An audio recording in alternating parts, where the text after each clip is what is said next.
평가 그리고 뭐 이 부분은 좋고 뭐 좀 평가 제어는 좀 같이 해주신다면 어떻게 좀 그 연금 쪽에서 내가 이제 또 국민연금 네. 이사장을 네. 역대 최장수 이사장에다가 역대 유일한 연임까지 한 이사장 입장에서는 책임 있는 좀 말씀을 드려야 될 거고 비교적 내가 그 내용에 대해서는 다른 부분보다도 이해가 깊은 측면은 있죠. 근데 지금 말씀하신 고갈 여부라고 하는 것은 이것은 이 지금 현재 시스템을 개선 내지 개혁하지 않으면 그것은 현실이 되는 상황이에요. 그것이 먼 이후이기 때문에 어떻게 될 거지 해가지고는 이것은 우리가 지금 현 기성세대가 우리 젊은 세대에게 큰 죄를 짓는 것이다. 저는 그렇게 생각해요. 왜냐하면 그림은 빤하게 나오는 거예요.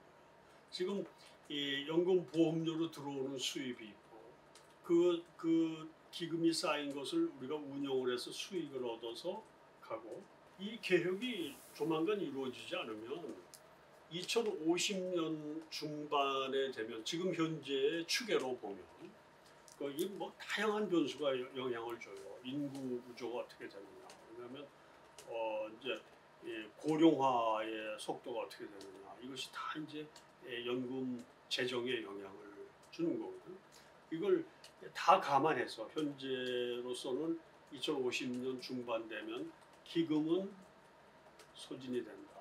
고갈이 된다. 그렇다고 일단 그러면 이게 연금이 끝나느냐? 그거는 아니야. 왜냐하면 다른 나라 선진국들의 경험도 보면 처음에 기금을 싸서 이렇게 가다가 기금이 소진이 되면 어떻게 달라지냐면 이걸 이제 적립식이라고 하는데 이제 적립을 해가지고 거기에서 이제 이렇게 내주는 이게 바닥이 나면은 그러면 어떻게 그 연금을 굴리겠어요? 미래 그 시대에 그 시기에 세금을 걷어서 연금을 내줘야지. 그거는 이제 pay as you go, paygo라고 얘기를 많이 하죠. 그거는 필요한 만큼 걷어서 연금을 내주는 거예요. 그런데 그렇게 그 시스템이 이 변화가 되려면 그게 연착륙이 돼야 될 것인데 지금 그림으로는 영착륙이 아니라 엄청난 하드랜딩 경착륙이 되는 시나리오예요. 왜 그러냐 하면 지금 2050년대 중반쯤 되면 우리나라 전 세계에서 최고령 사회가 되고 저출산 문제가 심각하기 때문에 이 적은 수의 활동하는 인구가 은퇴한 노인들을 먹여 살려야 되는 구조로 갈 수밖에 없어요.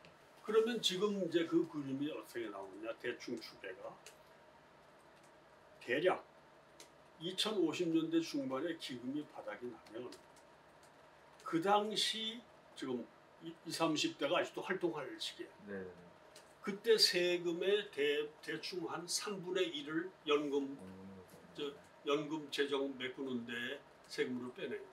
지금 5% 10% 세금 내는 것도 부담스러운데 3분의 1을 떼어낸다 그러면 현실적으로 말이 안 되는 거지. 그건 폭동이 일어나도 그건 관리 가능한 그림이 아니에요.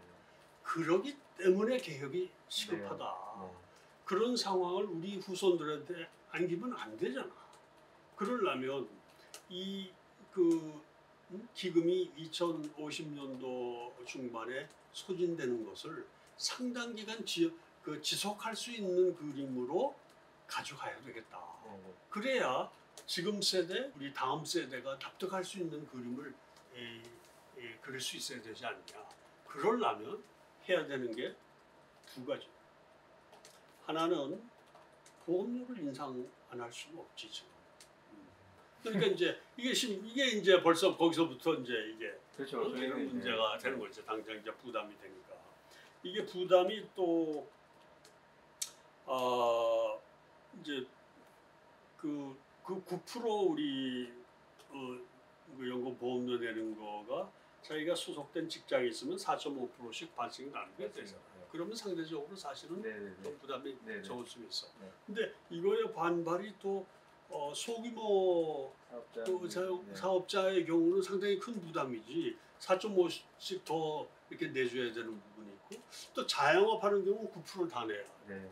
그렇죠. 그 부분이 좀. 이제 그런 부분이 네. 그러니까 이게 입장에 따라서 엄청난 세대 간의 갈등도 있고 지금 입장에 따라서 이런 충돌이 많이 생길 수 있는 부분이에요. 그리고 더더군다나 지금까지 대체로 연금 개혁을 할 때 내건 슬로건은 뭐냐면 더 내고 덜 받자. 네. 나는 그걸 안 좋아하는 사람이에요. 더 내고 덜 받자 그러면 누가 이거를 지원을 해? 선호사들이. 이걸 디자인을 물론 좀 많이 더 내야 되지만 지금 9%라고 하는 건 OECD 평균 한 15% 정도보다도 낮고 G5 선진국은 한 20% 이렇게 낸단 말이에요. 그러니까 우리가 지금 장기적인 저축을 한다. 미래 세대의 세금 폭탄을 안기는 일을 우리가 피하도록 우리가 지금 낼 수 있는 사람들이 더 많이 내자. 그런데 지금 안 그래도 국민연금 받는 게 뭐 껌값이라는 얘기도 하는 판에 이것보다 더 줄인다는 얘기를 하지 말고 디자인을 지금보다는 그래도 조금이라도 더 받는 디자인을 하자. 그게 가능한 거예요. 수치적으로. 우리가 슬로건을 그 캐치프레이즈를 연금 제도 개혁에 관한 더 내고 더 받자로 가자.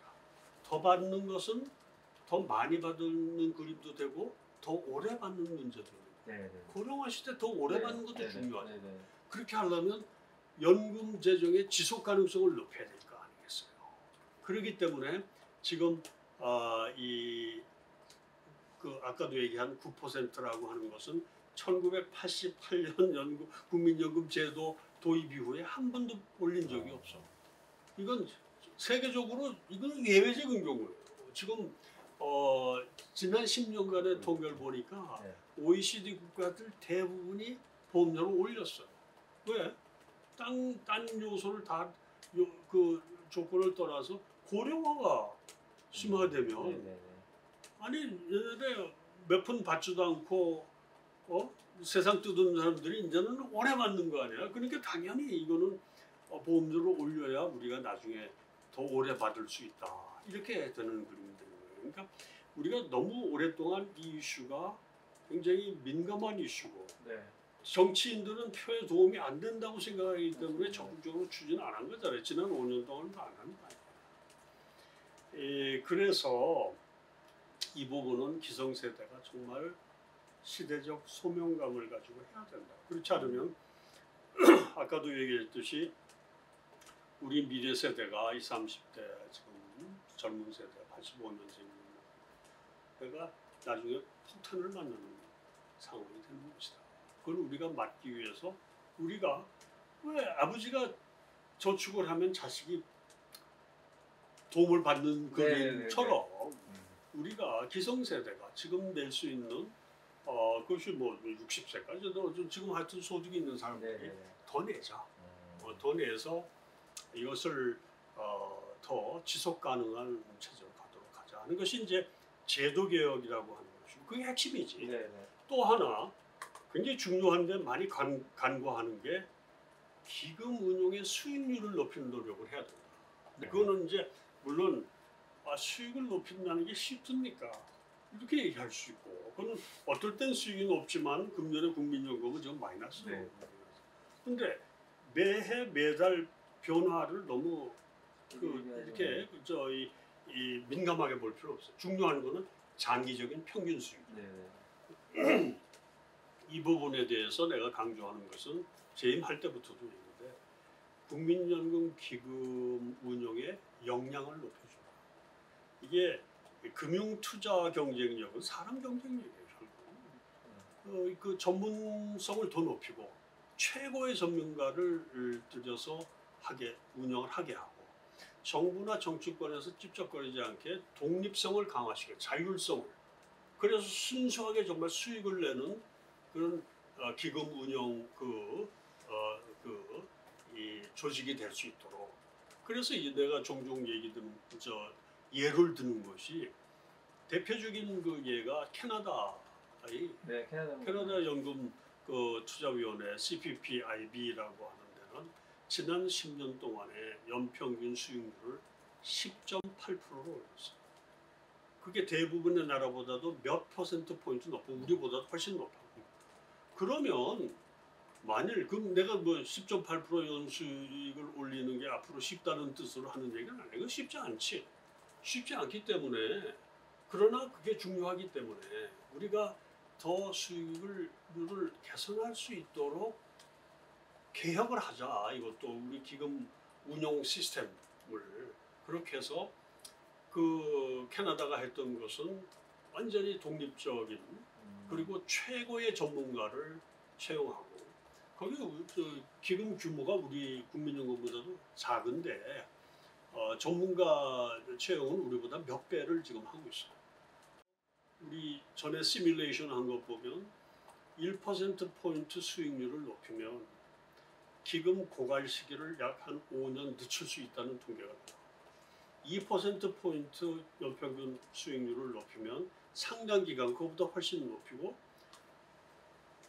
아까 얘기한 캐나다 연기금 수준을 높이면 보험료 그렇게 많이 안 올리고도 고갈 우려를 거의 우리가 극복할 수 있는 그림까지도 물론 이것은 이 수익률을 지속적으로 잘 낸다는 이제 전제로 그런 건데 우리가 딴 나라도 하는데 한 경험들이 있는데 우리가 그렇게 하도록 노력을 해야 되지 않느냐.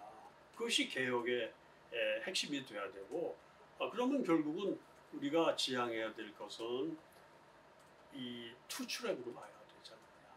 제도 개혁이라고 하는 보험료를 정상화.